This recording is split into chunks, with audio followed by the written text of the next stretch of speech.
Hello students, welcome to B pharmacy. Myself Rajumesh Mandal. तो चलिए start करते हैं हमारा न्यू वीडियो। सो तो हम लोग इस वाले वीडियो में हम लोग देखने वाले हैं स्ट्रेस और स्ट्रेन और यंग मॉडुलस, ये चीज देखेंगे। ठीक है, क्या देखेंगे? स्ट्रेस, स्ट्रेन और यंग मॉडुलस। ठीक है, ये फर्स्ट होप से लिया गया नोट से। ठीक है, तो मैं समझाने का काम कर रहा हूँ, बाकी आपको कहीं से भी नोट्स अच्छे लगे आप लीजिए। डिटेल नोट्स रहेंगे। मैंने क्या बोला है, कोई एक जगह से प्रॉपर नोट्स नहीं मिलते। बहुत सारे नोट्स का हम लोग को इधर उधर का लेकर के मिक्स करके लिखना पड़ता है हमारे नोट्स में। ठीक है, तो ये याद रखना। तो फर्स्ट ये तो चलिए स्टार्ट करते हैं आज की इस वीडियो को। Stress and strain. स्ट्रेस क्या होता है, स्ट्रेन क्या होता है? स्ट्रेस से कुछ समझ में आ रहा है क्या होता है स्ट्रेस? तो वो वाला स्ट्रेस नहीं, डेली लाइफ वाला स्ट्रेस नहीं, मैं ये अपना फिजिक्स का स्ट्रेस या फिर बोल लो हमारे ये सब्जेक्ट का स्ट्रेस बोल रहा हूँ। क्या होता है? स्ट्रेस होता है फोर्स अपॉन एरिया। ठीक है, क्या मैंने बोला? Force upon area. ठीक है, मीन्स एक force, particular force per unit area में जो लगता है उसी को स्ट्रेस बोलते हो। तो इनडायरेक्टली अगर इन जर्नल बोलूं तो स्ट्रेस को हम फोर्स बोल सकते हैं। ठीक है, एक पर्टिकुलर एरिया में लगा तो उसको स्ट्रेस बोलते हैं। स्ट्रेन क्या होता है? जो स्ट्रेस लगाने की वजह से जो भी डिफॉर्मेशन हुआ, जो भी शेप में चेंज हुआ, कितना चेंज हुआ, वो बताता है हमें स्ट्रेन। ठीक है, वेरी इंपॉर्टेंट। क्लियर है यहां तक? आगे बढ़े, चलिए आगे बढ़ते हैं। देखो क्या लिखा है यहां पर, पढ़ते हैं। Stress and strain help study elasticity, plasticity and strength. Strength of the engineering material, मतलब जो भी मटेरियल है उसका इलास्टिसिटी, प्लास्टिसिटी, स्ट्रेंथ, सारा प्रॉपर्टीज पता चल जाता है हम लोग को स्ट्रेस और स्ट्रेन जब हम पढ़ते हैं। The stress and strain explain the material response. Stress is force per unit area, stress is deformation ratio. ठीक है, डिफॉर्मेशन रेशियो। ओके, तो ये देखो क्या लिखा है। Stress and strain explain material response. Stress is ये फोर्स पर यूनिट एरिया, जो कि मैंने बता दिया। Strain is a deformation ratio, मतलब मान लो ठीक है, कोई एक रॉड है उसको मैंने चेंज करके बड़ा कर दिया। ठीक है, तो ये कितना चेंज आया? ये डीएल का चेंज आया पूरे लेंथ डीएल में। तो स्ट्रेन क्या होता है? डीएल बटा एल। तो ये स्ट्रेन कहलाता है। ठीक है, क्लियर है यहां तक? अभी तक क्लियर चल रहा है सब? चलो, देखो स्ट्रेस क्या होता है। देखो यहां पर स्ट्रेस डेफिनेशन देख लेते। Stress is a internal force per unit area exerted by the material when an external force is applied। जब एक्सटर्नल फोर्स अप्लाइड करते हैं पर यूनिट एरिया, तब हम लोग बोलते हैं उसको स्ट्रेस। ये फॉर्मूला है जो कि बहुत इंपॉर्टेंट है। तो हम लोग को क्या करना होता है एग्जाम में? तो ये जो फॉर्मूला होता है वो तो लिखना ही होता है, उसको वो टर्म को एक्सप्लेन भी करना होता है, जैसे यहां दे रखा है। ठीक है, जैसे सिग्मा क्या है? स्ट्रेस, एफ क्या है? फोर्स, और ये ए क्या है? Cross sectional area. तो ये लिख के आना पड़ता है, नहीं तो बस खाली आप ये लिख के आओगे तो इसका कोई सेंस नहीं बनता है। ठीक है, हाफ मार्क्स कट हो जाएगा आपका। ठीक है, हाफ या 1 मार्क्स। स्ट्रेन क्या होता है देखते हैं। स्ट्रेन का डेफिनेशन क्या है? It is a relative change in the dimension, usually length caused by the stress.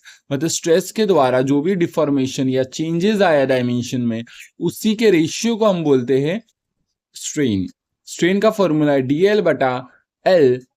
ठीक है, मतलब कोई भी चेंज बटा ओरिजिनल, ये होता है स्ट्रेन। क्लियर? स्ट्रेन को ऐसे डिनोट करते हैं और स्ट्रेस को ऐसे डिनोट करते हैं। ठीक है, ये लिख के आना है, ऐसे ऐसे करने के बाद ये लिख के आना है। अब क्या ये strain is a dimension less, बिल्कुल नो यूनिट्स। देखो ऊपर भी लेंथ नीचे भी लेंथ, तो कोई यूनिट नहीं बचा, क्योंकि यूनिट होता तो कैंसिल हो जाता। और डायमेंशन लेस भी है, तो डायमेंशन लेस यूनिट लेस कौन सा क्वांटिटी है? स्ट्रेन। ठीक है, आगे बढ़े, यंग्स मॉडुलस पढ़ते। चलिए आगे बढ़ते, Young's modulus. Let's go with Young's modulus. अब यंग्स मॉडुलस क्या होता है, लेट्स गो। चलिए, elastic modulus, Young's modulus helps access strength in the engineering and the material science. Elastic modulus, Young's modulus measure material stiffness showing stress strain relationship. मतलब देखो क्या लिखा है। यंग्स मॉडुलस क्या बताता है हम लोग को? स्ट्रेंथ के बारे में बताता है कि जितना ज्यादा यंग्स मॉडुलस रहेगा उतना रिजिडिटी उस बॉडी के अंदर रहेगी। मतलब एक रॉड ले लो, एक रबड़ ले लो, तो यंग मॉडुलस किसका ज्यादा है? रॉड का ज्यादा है। क्यों? उसकी रिजिडिटी ज्यादा है, तो यंग्स मॉडुलस भी ज्यादा है। तो स्ट्रेंथ को डिनोट करता है या मटेरियल साइंस के बारे में बताता है यंग्स मॉडुलस, या इलास्टिक मॉडुलस भी बोलते हैं। अब देखो क्या लिखा है कि young modulus measures material stiffness showing stress strain relationship. तो जब हम लोग स्ट्रेस स्ट्रेन रिलेशनशिप बनाते हैं, हुक्स लॉ बनाते हैं, stress is directly proportional to strain, ठीक है, तब ये यहाँ पर जो इसका स्लोप होता है, इस स्लोप को ही यंग मॉडुलस बोलते हैं, और ये स्टिफनेस को बताता है मटेरियल की। ठीक है, जितना ज्यादा ये अपना यंग मॉडुलस, उतना रिजिडिटी, उतना स्टिफनेस। अब बात करते हैं डेफिनेशन। डेफिनेशन क्या है? The ratio of the stress is to strain in the elastic region of the stress strain curve. मतलब stress to strain in the elastic region of the stress. बिल्कुल। तो इलास्टिक रीजन हम लोग ने एक graph पढ़ा था ऐसा वाला। ये जो डायरेक्ट ये रिलेशनशिप था स्ट्रेस और स्ट्रेन के बीच में, इसी के स्लोप को बोलते थे यंग मॉडुलस। ठीक है, इसी के रीजन, जिसको हम लोग इलास्टिक रीजन बोलते थे। ठीक है, क्योंकि उसके आगे तो प्लास्टिक रीजन था। देखो यहाँ तक इलास्टिक रीजन था ये पूरा, और उसके बाद ये वाला, तो ये तो प्लास्टिक रीजन था, और ये ब्रेकेज पॉइंट था। हम लोग ने पहले भी ये बचपन में पढ़ा है ये वाला ग्राफ। देखो मैं ग्राफ अच्छे से बना दूं, रुको एक्सप्लेन कर देता हूँ अच्छे से। ये देखो ये ग्राफ है, और ये ऐसे था, ऐसे था। ठीक है, यहां तक था, जहां तक स्ट्रेट लाइन है वहां तक तो था इलास्टिक रीजन। ठीक है, फिर ये जो बेंड हो गया था ये था प्लास्टिक रीजन, और फिर था breakage, fracture point, fracture point. ठीक है, तो इलास्टिक रीजन में जो स्लोप होता है उस रीजन को हम बोलते हैं, उस स्लोप को बोलते हैं यंग्स मॉडुलस। ठीक है, देखो हाई यंग्स मॉडुलस तो स्टिफनेस मटेरियल, लो ई मोर फ्लेक्सिबल। ठीक है, मेजर्ड इन द पैस्कल में किया जाता है। ठीक है, देखो यूनिट्स दे रखा है सबके। ओके, क्लियर है यहाँ तक? तो कुछ नोट्स में कुछ अच्छा दे रहता है, कुछ नोट्स में कुछ और अच्छा देता है, तो एक नोट्स में सब अच्छा मिलना बहुत मुश्किल है। क्लियर है? अब चलो ये देखते हैं हम।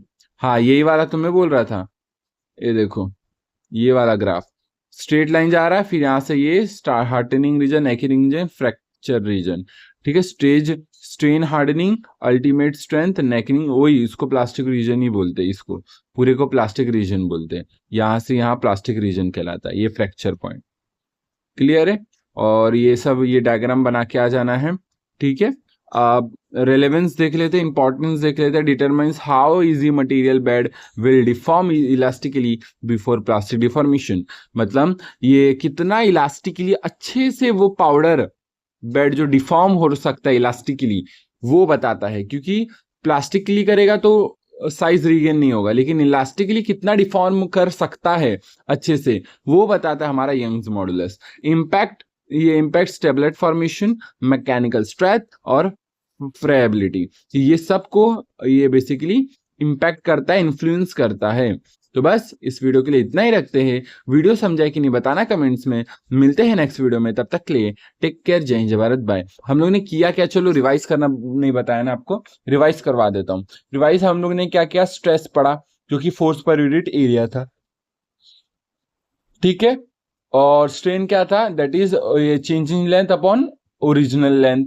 ठीक है, डिफॉर्मेशन को बताता था। फिर हम लोग ने इलास्टिक मॉड्यूलस पढ़ा, जो हम लोग ने वो ग्राफ पढ़ा, और इलास्टिक मॉड्यूलस पढ़ा कि वो स्ट्रेस अपॉन स्ट्रेन होता है, और जितना ज्यादा ई होगा उतना ज्यादा रिजिडिटी स्टिफनेस होगा, और जितना ज्यादा कम ई होगा, यंग मॉड्यूलस होगा कम, उतना ही फ्लेक्सिबल मटेरियल होगा। ठीक है, तो वीडियो समझे कि नहीं, शॉर्ट रिवाइज करते हैं, वीडियो समझे कि नहीं बताना कमेंट्स में।